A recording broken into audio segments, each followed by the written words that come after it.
Hello guys, nandito na naman tayo at ito may pag-usapan naman natin dalawang bagay itong ano ba to? Matatawag ba natin Senate o Red Ribbon? Red Ribbon hearing nitong sila Antipetra nagagawin yata bukas. Kailan ba ngayon? Ngayon dyan, mamaya. At saka itong ginagawang Senate building napaka-kontrobersya guys, ito napaisip tuloy ako dahil nung mapanood ko itong scandal nitong si Antipetra dito sa Taguig, napaisip ako, teka lang.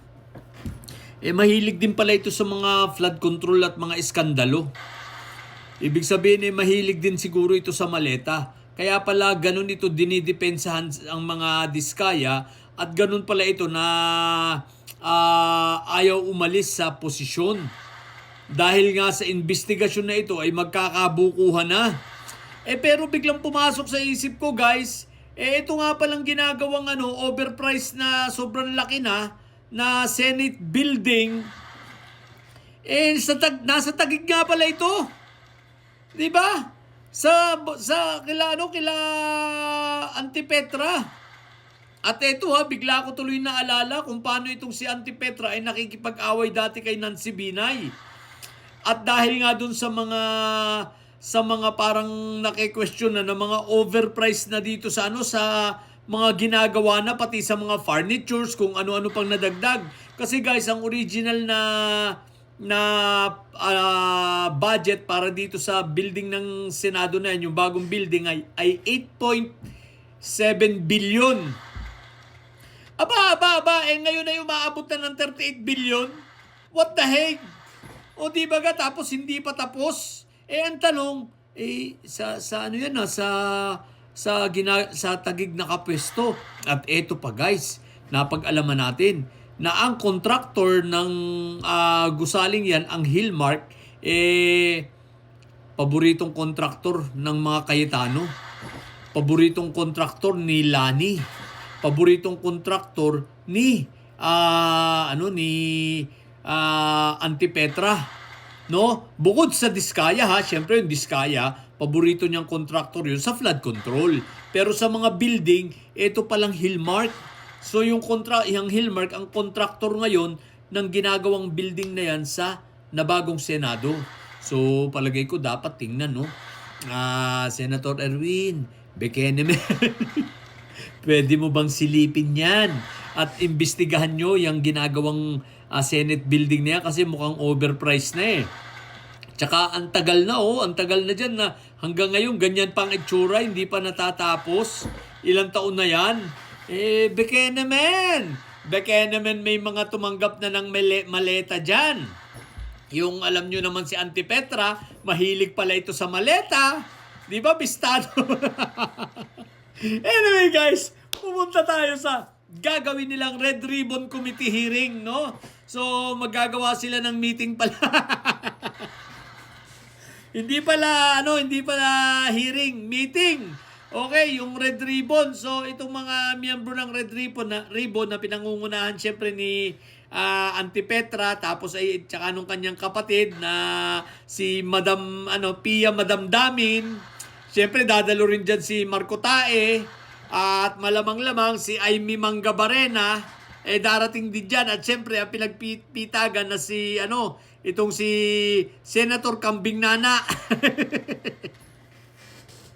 At biglang darating ang 18 Marites, tapos yung kanilang spokesperson na si Mike Diferencia, asahan na nandyan din yan. At siyempre, yung kanilang abogado na si Attorney Baluga. At higit sa lahat, ang bagong dating na import, 14.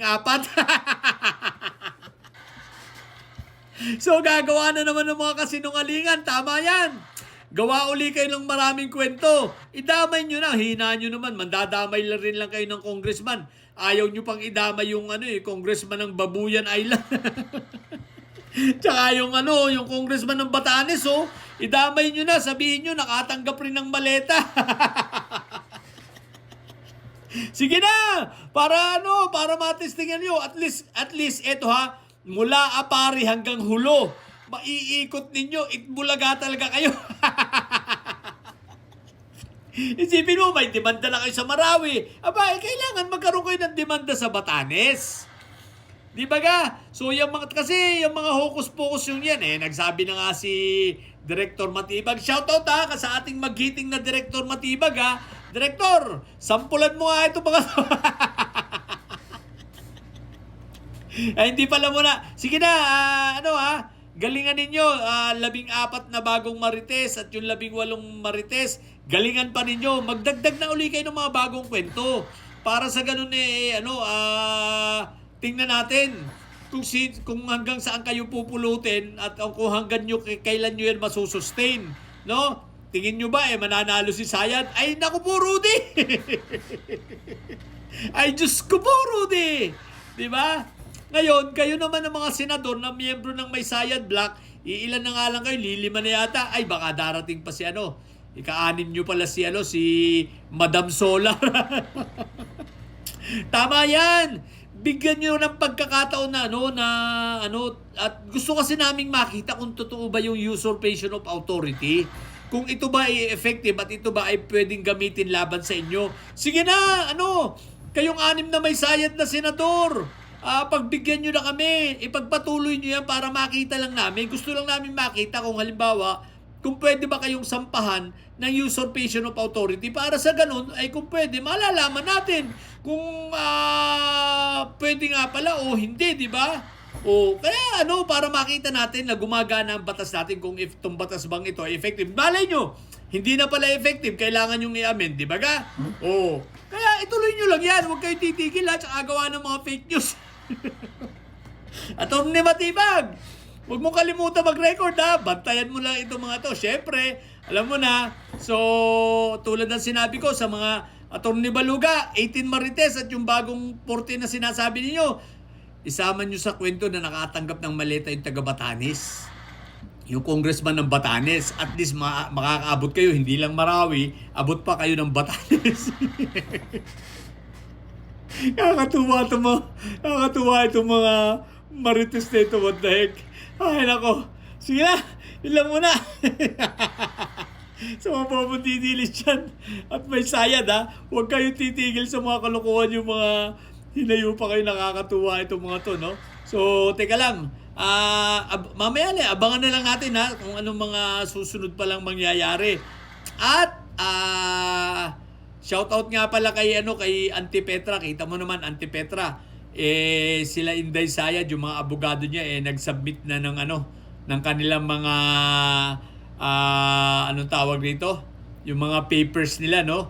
Mga dokumento dito sa sa SecGen ninyo diyan sa Senado na under ni Acting Senate President Win Gatchalian. Pati yung mga abogado ni Inday Sayad, di ka na nare-recognize. What the heck? Di ba? Sakit na ng dibdib. Sabi ko sa'yo, mag-online selling ka, hinayo pa kayo. Lang! Sige na, sa mga pupuntidilis dyan. Bye!